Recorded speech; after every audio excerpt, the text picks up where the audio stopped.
So without any further ado, we will go to the question and answer session, and hopefully you should be able to see all of the panel members. I hope that's worked. Can we see everybody is the question. Or just me, or just Amy. People Amy. As people. Okay, as you speak, you'll be able to see them. I hope. Amy's on mute. But let's see if no, it works. Okay. There, okay, thanks, great.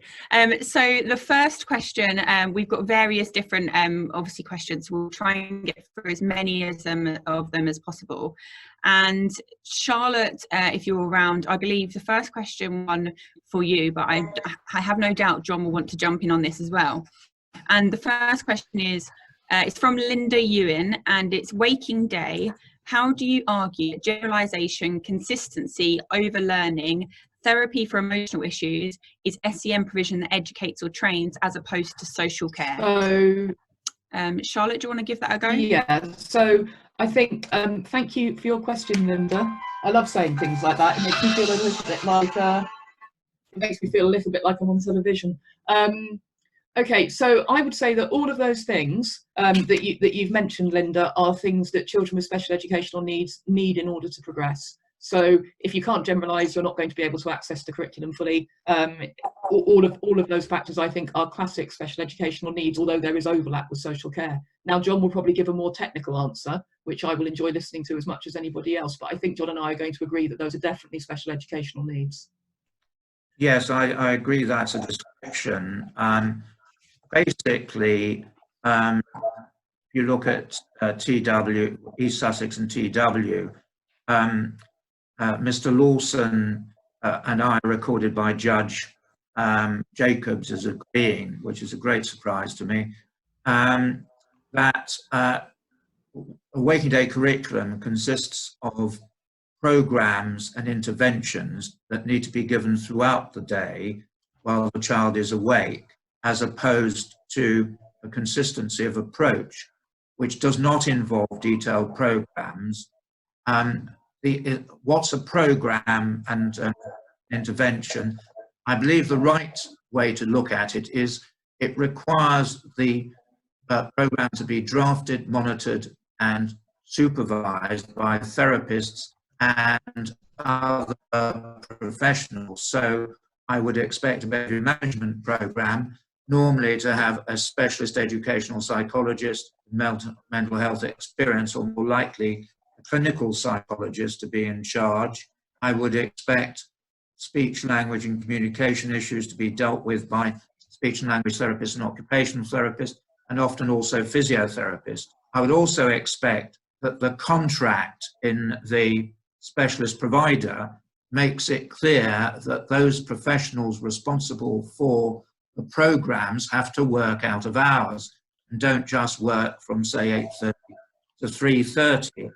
And if you look at, say, St John's Brighton, Briars Court School, some in the Cambrian and Priory group, they are good examples of where the staff have such programs and have to work, if you like, on social hours. St John's Brighton actually has on its website a description of its waking day curriculum, which is a good example and would be well for other people looking. I hope that's helpful. Thank you, John. That's really helpful. One of the questions from Sally Moore, and this is again on waking day. Does the waking day provision have to be on the same site as the day provision, or can it be in a residential site which is 20 minutes away? Right. Well, that's going next week to the upper tribunal on Tuesday. Hayley and I took it to the upper tribunal in 2017 in Sussex and TW. The answer to that is no. It doesn't have to be on the same site, but if it's 20 minutes away, you must know how the programs are matched up, how the interchange takes place between the school and the home, and you really need to show that the therapists and professionals are working in both addresses. I suppose addresses is the right way to put it. The further away it goes, the more difficult it is to show it's a waking day, the more likely it is, in my view, to be a consistency of approach. Thank you, John.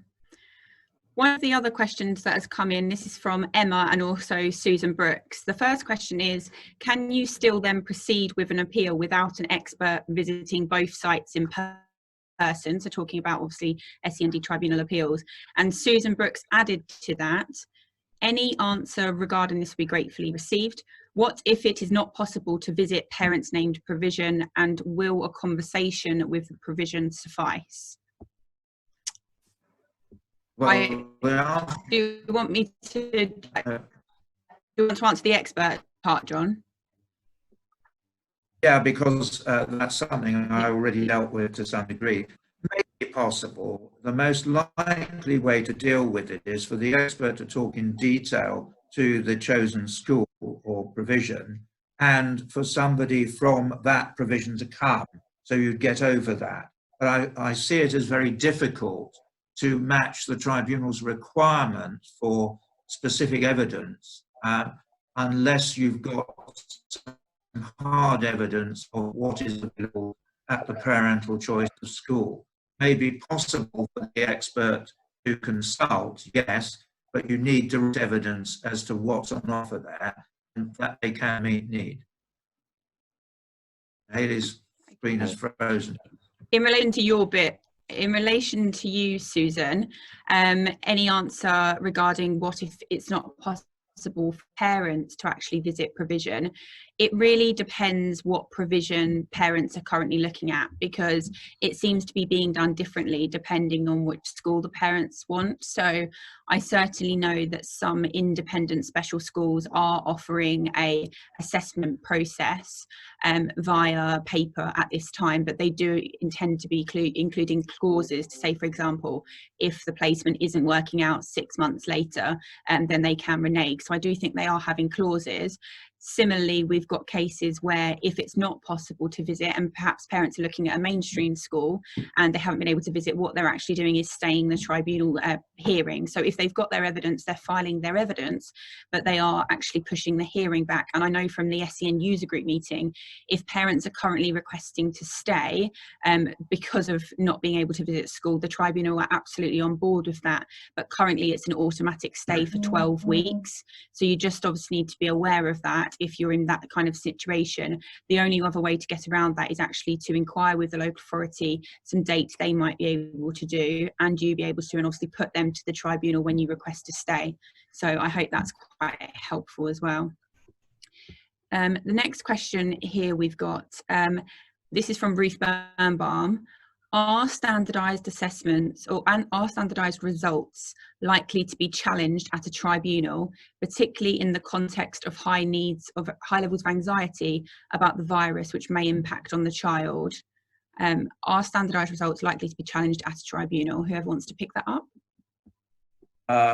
Well, I do a lot on standardised assessments, so I suppose I'll start. My view is that the virus might create a slightly different situation from normal, but where you get anxiety, always a problem with SD or attachment or an anxiety disorder. So I don't think that's limited to the virus.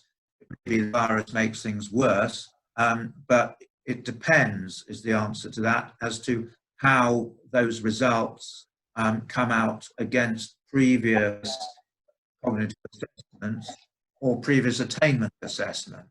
And if they appear to be aberrant, I think they're just going to have to be abandoned. And you'll have to use the more reliable earlier results. It needs a professional assessment as to whether anxiety has, as it were, sabotaged the assessment.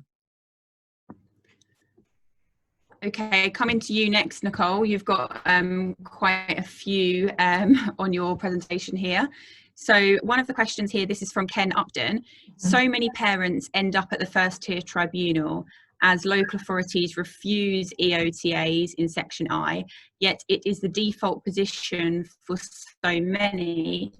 under COVID-19, and LA appear to be delighted with this. So why are LAs averse to EOTAs, and is it simply a fear of opening the floodgates? If you want to. Yeah, I mean, a lot of that is unfortunately going to have to be my opinion, so put as much weight on that as you want to. But I think it's for a variety of reasons. So in respect of education otherwise in the context of COVID-19, I think the reason that local authorities have been so keen and so happy with children and young people with EHC plans remaining at home is because from when the first piece of guidance came out, we knew, and when the Coronavirus Act, in fact, was enacted, we knew that the Secretary of State's notice relating to Section 42 and the dumbing down, if you like, of the requirement to make the provision contained in the EHC plan was on the way. So although it didn't come into force straight away, everybody knew that it was coming through the pipeline and that it would rear its head sooner or later. And I mean, that's really evidenced by the day that the Coronavirus Act, before it was enacted, was first published. A local authority tried to use the wording in the Act to try to get out of providing provision before it was even enforced. So I think that's why they're so willing to accept it. It's probably going to be far easier for a local authority to argue that provision can't be made in a home setting than it's going to be in an educational setting. In the sort of wider picture before COVID-19 and after, I think some local authorities have an aversion because of the fear that children will disappear. Of course, children with EHC plans are some of the most vulnerable in our society. And going back to those statistics that the Department for Education published earlier in May, there are 8,000 children and young people with EHC plans who have disappeared. They're not in education, not in training, not in employment, they're gone.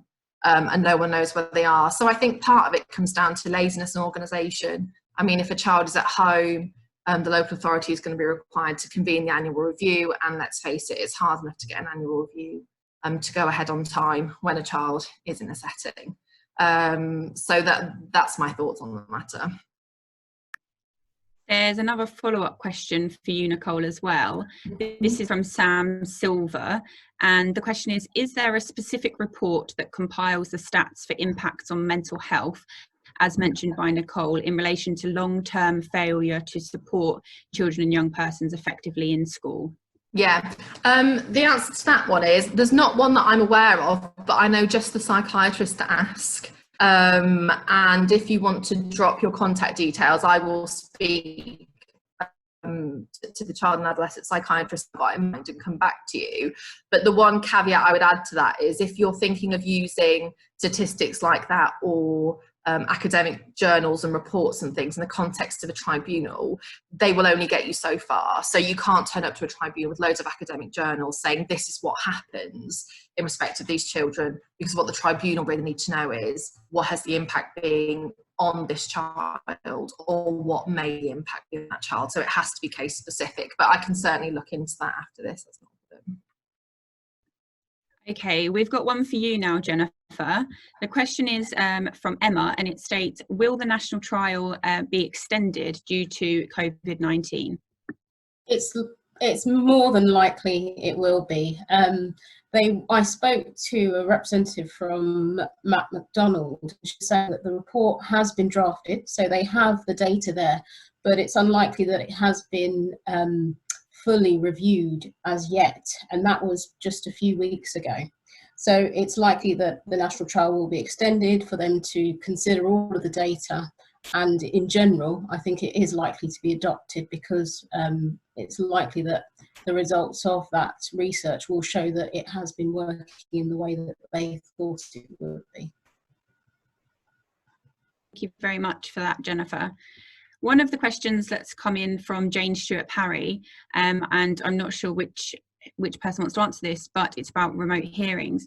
Given the costs of witnesses to parents, could the future include witnesses only attending hearings for an hour or two via video link rather than having to travel and be there for the whole day? I can take that one. I don't think that will be the starting point. I think reasonable requests for witnesses to give evidence by telephone or video will be taken into account. So it will be requests for change requests. Even before COVID, I've had requests such as that being granted by the tribunal, say for example an EP to give evidence at a particular time within the proceedings, and that was accommodated, but it will be case specific. Thank you, Jennifer. Another one from Sally Moore here, which Sally, I'm going to certainly touch on by answering myself to start with. Sally's question is, has anyone had the experience of doing a video conference, annual review or tribunal using a translator? And is this a valid reason for postponing an annual review meeting? It depends what translator you're talking about, whether you're talking about languages or another kind.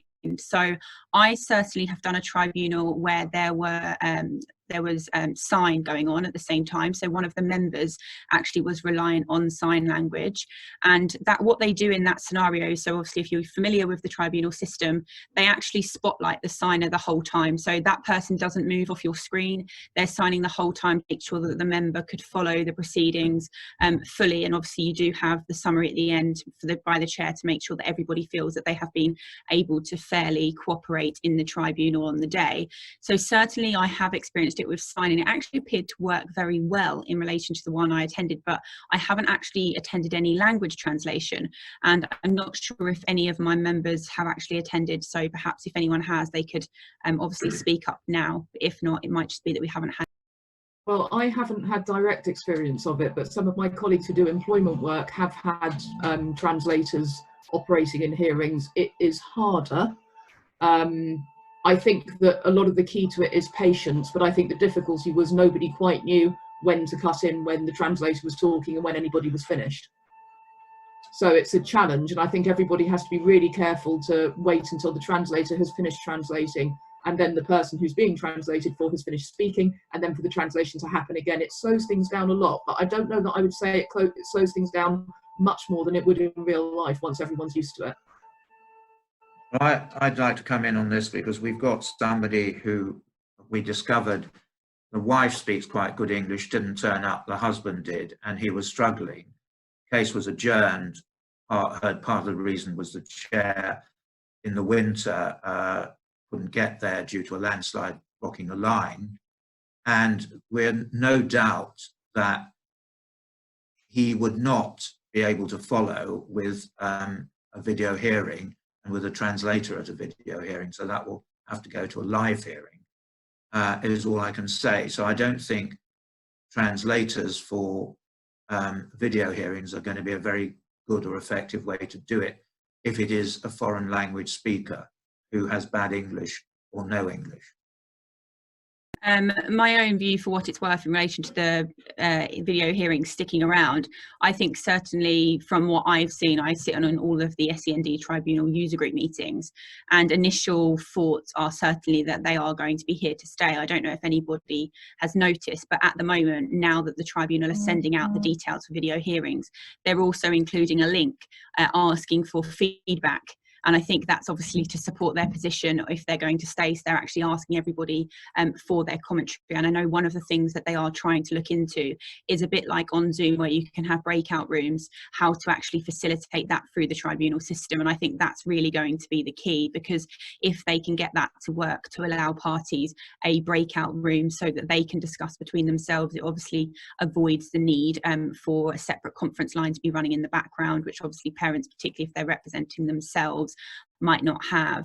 But I think we will obviously have those cases like John's saying there, where foreign language might not be able to follow along with a translator. I just think it would be the exception rather than the rule, and it's kind of flipping on its head, and we would actually have to request an oral hearing and the rest would go ahead by video. But again, it's only my view, and obviously I may be wrong. I'm happy to be wrong if that's the case, but I think that's maybe where we're heading and what I've heard, and I can see a lot of my panelists nodding along to that, so I think that's where we are. Next question. We're actually doing really well. We've only got 15 more. We've answered 33, so you'll be glad to know we're hanging on in there with the questions. This one's for you, Nicole. EOTAs, this is from Linda Ewan and also Nigel Pugh. They're on a similar point. So how does Section 19 Education Act and Section 61 of the Children and Families Act relate? I thought this was an obligatory duty to provide EOTAs under Section 19 of the Education Act, rather than reducing the power under Section 61. And Nigel Pugh, in a different way of wording, has obviously asked the same question. So if you could touch on that, please.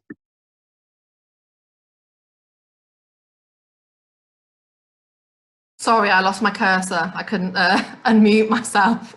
Yeah, and Nigel also asked further down, I think, well, he made reference to the fact of whether Section 19 of the Education Act is actually still in force as well. So the answer to that is yes, Section 19 of the Education Act hasn't been repealed. And then sort of looking back at the wider question of either the interrelation between Section 19 of the Education Act and Section 61 of the Children and Families Act, and whether Section 61 has replaced Section 19, the answer to that is no. And the reason for that is that Section 61 was never intended to replace Section 19 because they come from two legislative standpoints. So Section 61 of the Children and Families Act replaces Section 319 of the Education Act, not Section 19.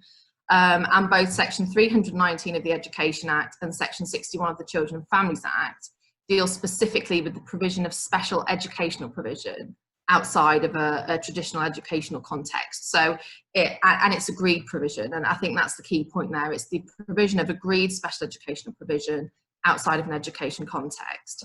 Section 19 of the Education Act doesn't apply solely to children with special educational needs, and it doesn't apply specifically to special educational provision either. So it applies to all children equally, whether you've got special educational needs or not.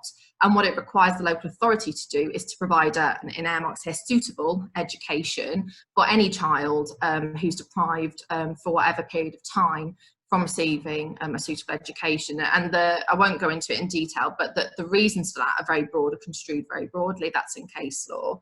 But Section 19 in respect of a child with special educational needs only gets you so far. So in terms of when you might use them, if you have a child who is out of education, potentially on an emergency basis, something has happened, and you want to get some provision in place in the immediate term, Section 19 might be where you'd look, because it puts the local authority under an immediate obligation to put a suitable education in place. So you're looking at your potential JR. You say to the local authority, this isn't suitable, you need to put something else in place. They don't agree, it is suitable, we're not going to put anything else in place, and off you go to the High Court. And that has been used, and it's been used as well in respect of children who have special educational needs and who have EHC plans or statements of special educational needs. But what the High Court will only do is decide whether there's been a breach of Section 19 or not. What the High Court won't do is look behind the word suitable to determine what that should be. So even in the case of a child who had a statement of special education needs, he was attending a school that had actually been ordered by the SEN tribunal, and that placement broke down because it was unsuitable. The child physically would not go into the school. There was found to be a breach of Section 19 by the High Court, but what they said is, it's not for us to decide what is suitable, that's for the local authority. So what they essentially said is, well, the local authority, you go off, you have to review this child, and in the immediate term, you have to decide what is suitable and put that into place. But then you find yourself in a situation where you're arguing over, well, what is suitable? Which is where you would have your reviews of EHCPs, potentially an emergency review or a reassessment, and then you're back into the SEND tribunal. So where you're dealing with an education, health and care plan, and what you want is for specific and agreed, whether that's agreed by the local authority or ordered by the tribunal, to be written into Section F of an EHC plan so that it's delivered purely at home and not within an educational setting, then it's Section 61 that you're looking at if you're in England and you're dealing with EHC plans. And it's Section 319 if you're in Wales and you're still covered by the Education Act. And I hope that all made sense and that was clear, because it's quite a complex sort of distinction to draw. But that's where we are with it. Thank you, Nicole. That's really helpful. Susan Brooks and Karen Lansdale have both asked questions around gathering evidence for current tribunal appeals, and I'm going to deal with them together and I open it up to the panel, because Susan, I know, is an EP, and we've got Karen, who's a SALT, so they're looking at it from quite similar backgrounds. Susan's question is how to proceed in terms of assessment when evidence is required before July. Also, if the best the expert can do is to read schools' information, discuss, although not visit, is that acceptable? And similarly, Karen talks about it being difficult to use PPE in these cases, because obviously assessments can go on if they are active tribunal cases and they can socially distance or use PPE. But obviously Karen's making the very valid point, particularly with speech and language, it's very difficult to use PPE. She has offered to use face coverings, but obviously the parents have said that they would prefer her not to, and social distancing is difficult. So in those cases where Zoom assessment isn't possible, which tends to be the ones where the children are younger or have more significant need, what do they do in those circumstances? And she's beginning to start face-to-face tomorrow, but where are we at? And they're both coming from obviously a similar background of both being expert witnesses in tribunal appeals with obviously looming evidence dates. I don't know if I want to open up for the panel, whoever wants to answer that one, please. Yeah, I mean, I'm happy to put my 2 cents in. So even before the restrictions were slightly lifted, there were some experts that, where it was appropriate, were still travelling to undertake assessment as best as possible. They were doing so on the basis that they're key workers, they're involved in ongoing litigation, and the services that they provide just reasonably couldn't be provided from home or remotely. Obviously, with a lot of assessments, it's so important to be directly in the room with the child. So what they were doing was being flexible about it, so or inflexible rather. So rather than maybe having 3 or 4 assessments in 1 week where they were travelling, they would be confirming with the client that there are no signs or symptoms of COVID-19 in their home. They would confirm the same, that they'd been socially distancing appropriately. And then they would leave a 2-week gap between that assessment and the next assessment on the basis that they may well at some point within that assessment have to come within 2 metres of the child that they were assessing. And I know some experts are really concerned that they're going to be criticised, like they're going to go into, you know, to an SEN tribunal and be criticised for visiting the child. But, you know, in terms of that, I would say let's remind ourselves of what the SEN tribunal's purpose is, and that is to make decisions based on the child's needs as at the date of the hearing. So that's what they're there for, to consider that child's needs, what provision they need, and based on the evidence before them, and that's it. They're not there to judge experts for getting in the car. I'd like to come in as well. I think it needs to be a rational decision. What I said earlier on was, if it's possible to do it by Zoom and consultation, I see no reason why that can't be done. Visiting the child's home, as Nicole has suggested, with those arrangements is perfectly sensible. I don't see why there should be criticism. There may be jealousy, but I can't see that it's criticism. I mean, obviously, if you turn up having bought a deep sea diving suit and with a copper helmet over your head, I would doubt the reason for attending. But if it's going to require, in other words, a level of PPE, I don't see why the visit is therefore necessary when it could have been done using Zoom and consultation. So I think you need to use your brains. I think if it appears to be ridiculously unnecessary, you could be criticised not for doing the assessment, but a method of doing it. Because not every assessment needs the direct face-to-face. Some will need to be, and those assessments need to be thought out in advance. And it may well be a good reason that you put it in the report. I have actually next to me on my desk at the moment a report that was done remotely. There were very detailed cognitive assessments recently, detailed psychiatric assessments, and the child was, well, the young lady is at quite a well-known specialist/special school run by a good group. And it was quite possible to talk to her via Zoom, to talk to the parents and talk to the staff and get the report. Didn't require going from where the expert lived in actually quite a remote part of the country to near Andover, as it happens. Anyway, I hope that's helpful. So I think it out, I think, is what both Nicole and I are saying. Something that probably follows on quite nicely from that, Sue Watson, again, another therapist, is asking us a question which related to an earlier question. It's So her earlier question, which John then subsequently covered in his talk, was we are being creative, RE assessment online, but we are a little concerned about questions of validity, as we've just been talking about, as some standardised assessments cannot be undertaken, or doing so online undermines the standardisation. And then Sue came back to ask her current question, which is she would be interested whether anyone has any experience of such, or how we should be representing such compromise in their reports. So for example, I think what Sue's saying here is if they can't carry out particular assessments, do they address that in their reports, and how do they go about addressing that? Charlotte, you haven't answered any. I don't know if you want to put your 2 pence in on that. Yeah, I think it is sensible to deal with it. So if you know that you haven't carried out a part of the assessment that you normally would carry out, and you know that so for example, if that would render it in some way not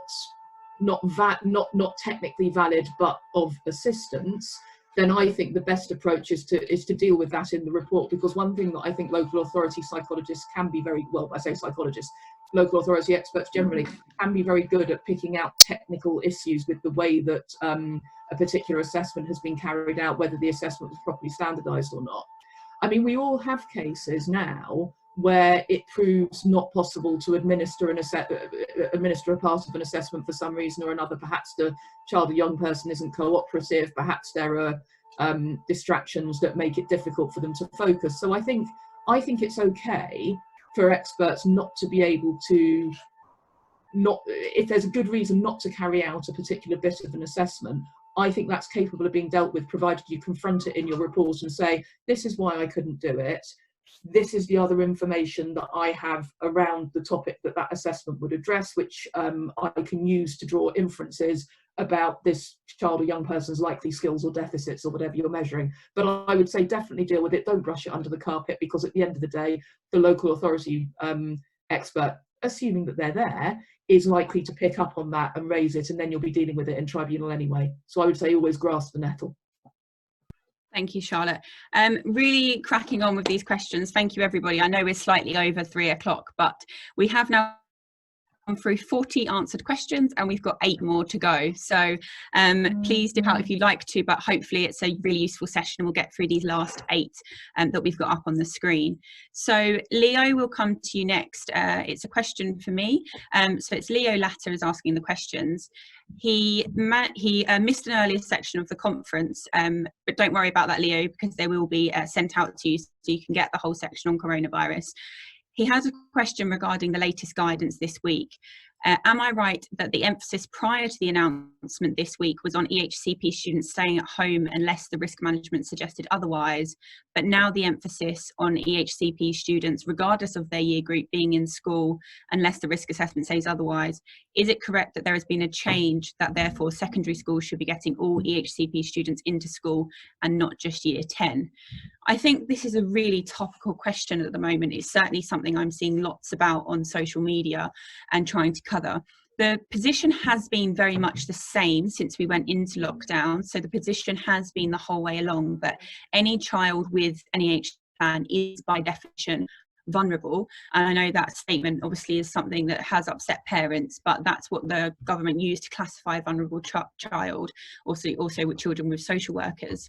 So all of those children should be rightly being risk assessed, and it's really going to depend on the individual case in any given situation, because whether a child's in year 10 or year 6 or year 4, it really doesn't matter. All of these children need an individual risk assessment, and you really need to work with the parents as well, because obviously some children are much more difficult to manage, and if you've got parents at home that are really struggling to keep them children at home, obviously they do need to be encouraged to come into the school. Aside from that, we've obviously got the 2 key pieces of information that have also come in, where timescales have gone or been reasonably practical, and we've also got the amendment to section 42. So what we also need to be looking at is we can't bring these children back into school unless suitable provision is in place for them, because obviously we've got SEN children that are going to be very confused, particularly coming into school if teachers and carers are wearing face masks or face coverings. That's very scary. So I think certainly we should be using social stories or something that's appropriate to actually try and explain to these children what the PPE is going to look like, what social distancing measures are going to look like, and help them understand that more than ever. But I wouldn't say you have to force all of your children straight back into school, but certainly it should be an option. So every child with an EHC plan, it should be an option for them to return to school, but it does need to be very carefully risk managed, and you do really need to be looking at what support is going to be in place for them children, because the worst thing that could happen is you bring children back into school without support, which is not going to be good for the school, the parents, or the child. So individual risk assessments, very much same policy despite the latest government. Bring the children in as soon as they can, and parents aren't going to be vilified if they don't send their children in straight away. Understandably, it's a very worrying time for parents, and they're not going to be forced to send their child in. They just need to send them in as soon as they can when the safeguarding measures are in place. So I hope that's quite helpful. The next question that we've got touches again on the video conferencing, and it's from Nigel Pugh, and two of the questions are related. So Nigel Pugh makes the point that poorer parents can't afford the better quality communication equipment to make the hearings more productive. And then he asks that if the panel are actually having connectivity issues and it goes on during the day, would this be grounds for the upper tribunal? Yes, if it's unfair. So the test would be if there's been operative unfairness to the parent. Thank you, John. We've got a question here from Bernadette Page. She states, Bernadette Page, an EP, I'm going into part 3 of an originally ceased to maintain for a 22-year-old with very complex needs. The panel identified issues with the parental choice, which was a specialist ASD college, because the college's behavioural analysts are not able to work virtually with parents. LA have now granted permission to build package which will include significant elements of social care with another FE college. Could we press the specialist college for more reasonable endeavours re behaviour? Won't most education settings have similar problems with virtual education? That's an open one to the panel, whoever wants to dip in on that one. Charlotte? I'm desperately trying to hide the fact that I had some sound interference and didn't hear all of the question. All right, okay, I'll deal with it then. As the upper tribunal. Hayley, would you like to repeat the question? I can repeat the question. Yeah, I think it might be Charlotte, actually. I thought she was maybe lying about her interference, but apparently not. Charlotte, the question is really about, it's a cease to maintain case for a 22-year-old with very complex needs. And the specialist ASD college, the panel have raised issues with the parental choice because they are saying that the college's behavioural analysts aren't able to work virtually with the parents, obviously in light of the current pandemic. The LA have been granted permission to build a package. So parents are going for specialist ASD college. LA's been granted permission to build a package which will include significant elements of social care. And that's with another FE college. And what Bernadette is asking is, should we press the specialist college for more reasonable endeavours? Because surely most education settings are going to have a similar problem with developing and delivering, virtual education at the moment. Yeah, I would have thought so. I'm struggling to understand. I mean, if the young person needs behavioural analysts working with him or her, I'm not sure why the fact that I suppose there are two ways you could look at it. I'd probably push in both directions. I think. I agree. I would push firstly on why the behavioural analysts aren't able to work with this young person virtually. That seems odd to me. But I'm not an expert, but I'm aware that hasn't been the barrier in other cases. Although I guess it depends what's being offered. And at the same time, I would be pressing the local authority to say, well, how exactly are you going to make up this deficit with the social care package? So I think probably I'd be pushing in both directions, but I would be putting a certain amount of pressure on the setting to say, why can't this be done virtually?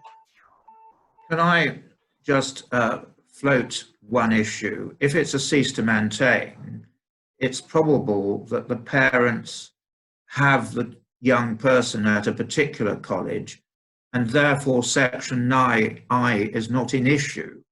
If section I is not in issue, unless they can put it all in section F, which if it's ceased to maintain because of the operation of the statute, it continues, you can't, and section I isn't in issue, they can't do it. Thank you very much, both.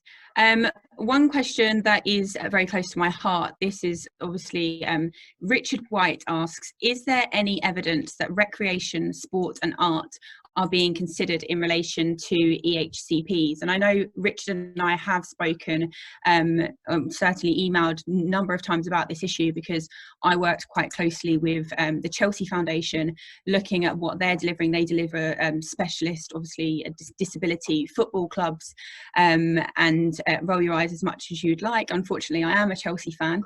So we've done lots of work with their Disability Foundation and what they're doing, and they're doing some fantastic work. So Richard, I know, has also looked across cricket and rugby and some other settings.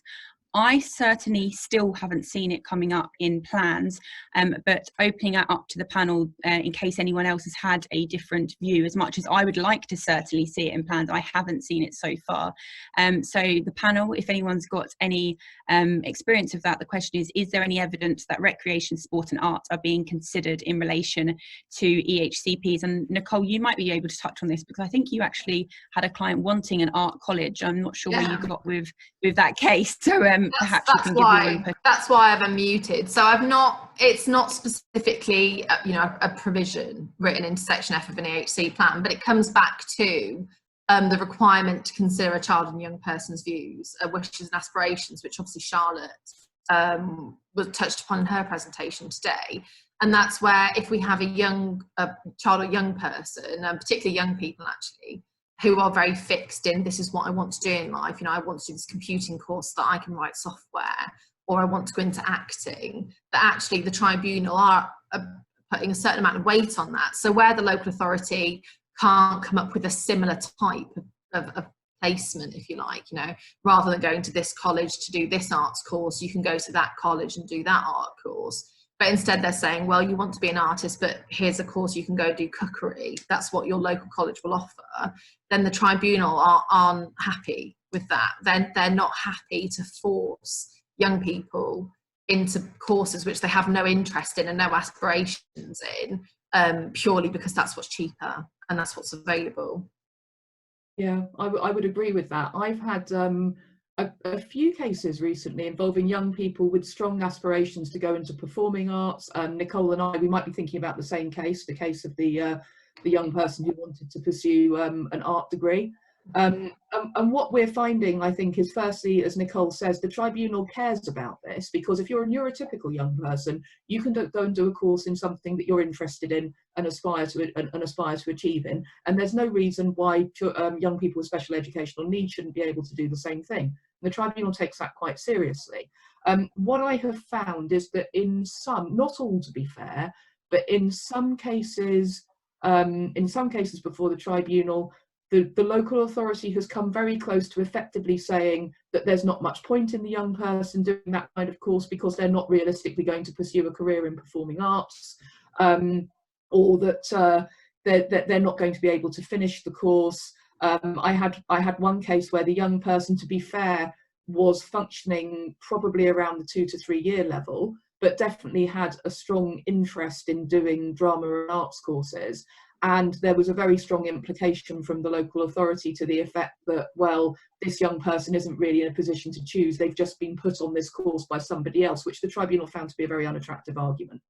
But I think in that sense, we are seeing a strong emphasis on recreation, on sort of cerebral interests for young people. And also on the social care front, I have seen specified in the social care section, certainly things like involvement in community drama, involvement in community sports, wheelchair football, that kind of thing. And I think, to be fair, that's one of the things that social workers and local authorities are really good at, stuff that embeds young people in their communities and keeps them interested in things like sport and recreation as far as they can. So I think, yes, that is increasingly important to everybody in this area. Thank you, Charlotte. We're doing really well. We've got 5 questions left, so please hang on in there for those last 5 questions with us all. We've got, the next question is from Meriel, which I believe is Meriel Davenport at Morehouse Frensham. So that's independent specialist dyslexia setting for boys. Mary was asking, following this year's exam assessments and results, if a student falls below the criteria asked of a university, so the student has to sit exams in September, October, before being offered a university place, should the LA be expected to continue supporting the HCP through to December or further if retakes are required? I think this is a really key question for whoever wants to pick that up. Well, the answer to that is, if it needs that, yes. So definitely so. You're a man of many words, John. It doesn't need much answer because it all depends on proving that's necessary. But if it is necessary, and as long as there is a reasonable chance that the young person will get to university and has been deprived because of the current situation, then the answer to that is, as long as he is not over 19, we should remember, which would require special permission to stay at school, the answer is most definitely yes. Thank you, John. We've got one here for you specifically, Nicole, and this is from Naomi Burgess. Please, can you address the issue of children and young people who are chronically sick and need education to be delivered when the child is able to learn, which may not be in the school day? What evidence would you suggest we provide to the tribunals for online assess and either learning at home or a mixed home-school placement? Generally, neurological, speed of processing problems, chronic fatigue and exhaustion, etc. What would you say constitutes an SEN need? Yeah, actually, purely coincidentally, the last education otherwise case that John and I did concerned this exact type of package for those exact reasons. So the girl in that case, we ended up securing an education otherwise package that concerned sort of part home learning on a very part-time basis and part-time integration into a setting which wasn't a registered school or other institution, which was very, very tailored to her needs. And the reason for the part-time package and the way that it worked and her very much part-time integration into that setting really hinged on her extreme levels of fatigue and why she wasn't able to actually attend a traditional school, and certainly not for a full-time educational package. In terms of the evidence that we relied on, it was many and varied in that specific case, actually. So there was evidence from a psychiatrist that looked at the reasons why anxiety, difficulties, and depressive conditions precluded her from being able to attend an education setting. And then the educational psychologist dealt obviously with the processing speed and how that impacted upon her fatigue, how that then had the impact upon her ability to access her curriculum and to learn over anything more really than 1 to 2 hours per day. We also got evidence from parents who of course were able to speak to their daughter's fatigue, not just around education itself, but generally, you know, if she wants to enjoy an activity, that could only have been for a very limited period because of the fatigue. And also where it's appropriate from the young person themselves. So the child in that case was still a child, but an older child, you know, very much able to express her views and how she felt about her education and how it sat with her. And she dictated to her mother a statement about how she felt and how tired she was and how things drained on her, and why she didn't feel she could do any more than was being proposed for her, which I hope gives you an idea of the kind of things that you might be looking at. I mean, John was involved in that case as well. I don't know if there's anything else he wants to chip in with in terms of the evidence that we relied on. No, I'd only add this, that there is a recent case about 2 years old where the upper tribunal held that it was perfectly appropriate to have an EHC plan for somebody who'd been ill and missed a lot of school. So that the need to catch up created a learning difficulty under the definition. So I think it's then a matter of evidence, and I think Nicole has explained the evidence. And I think you need to realise there is case law supportive, even if somebody is you know, not somebody with a recognised learning problem or mental health or other diagnosis. It's simply they became ill and were far behind. Might be a brain tumour, might be an example. Another example is serious road accident, keeping you out. Things like that can create the reason to get a plan, and then it's a package that suits needs. Thank you very much, both. We've just got 2 more questions, so we're really coming to the end, obviously, hopefully wrap up by about 3:30. Just a little thank you as well. I've noticed a couple of people popping onto the chat to just say their experience of the day, which is obviously really nice for us as panellists to obviously have a read about how you've found the whole day. So thank you for your nice comments that are coming through on there. It's very much appreciated. So the last 2 questions, Gregoire, I will come back to you personally on your question just because it's quite long. It's also about one of my favourite local authorities, East Sussex, as we know. I will come back to you directly on that issue because obviously it's quite a long one. And if anyone wants to read what I think of East Sussex's policies, I've got a blog about it on our website, and they're on lawful behaviour. So you can have a little look on there. But one of the questions that we have got to answer is from Saira Anwar, and it was in relation to my earlier presentation about coronavirus. And the question was, in terms of the LA saying we cannot meet need, or we cannot meet the deadline, due to a lack of staff, would this be reasonable?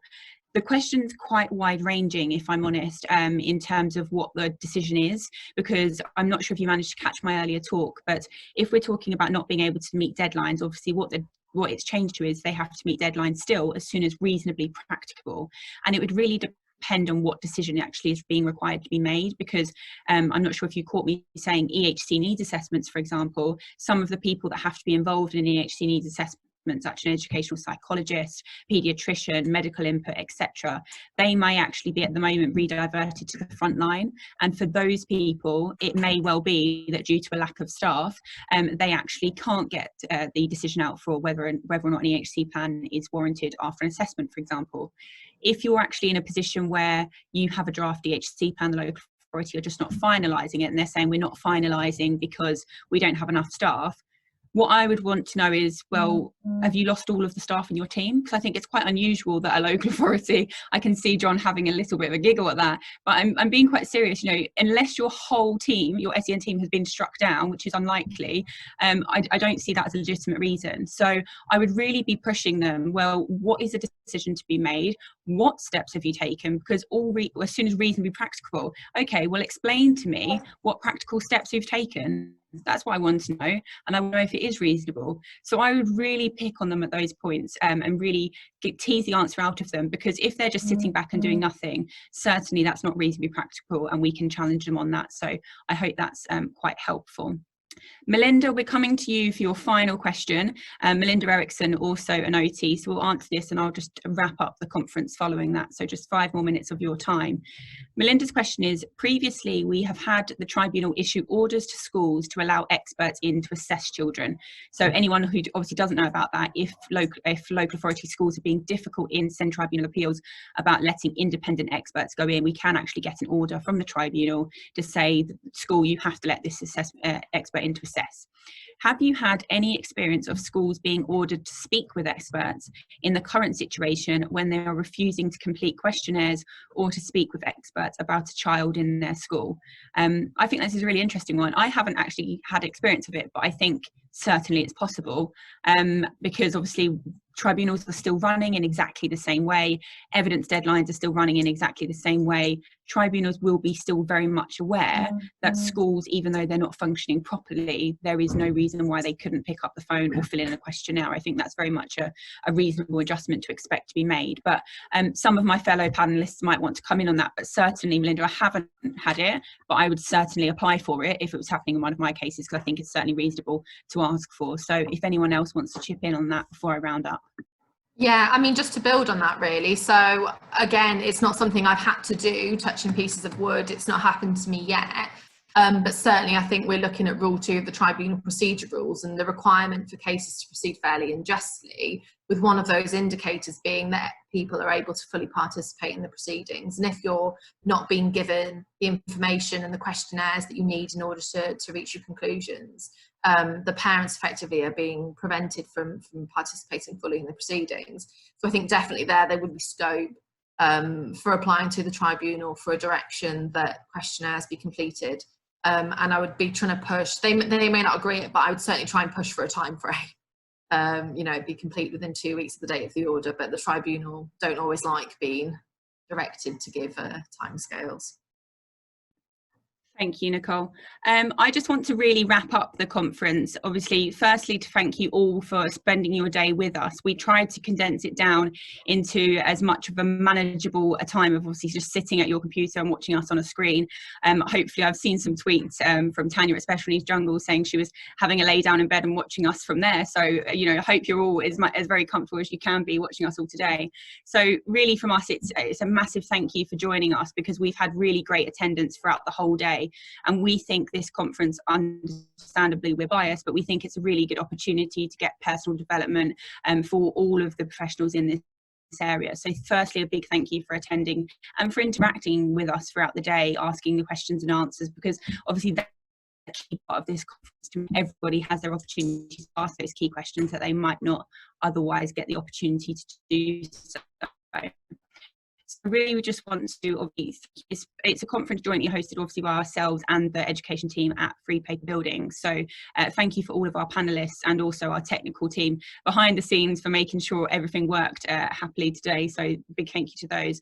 Just as professionals, in case anybody doesn't know, we offer a free professionals newsletter.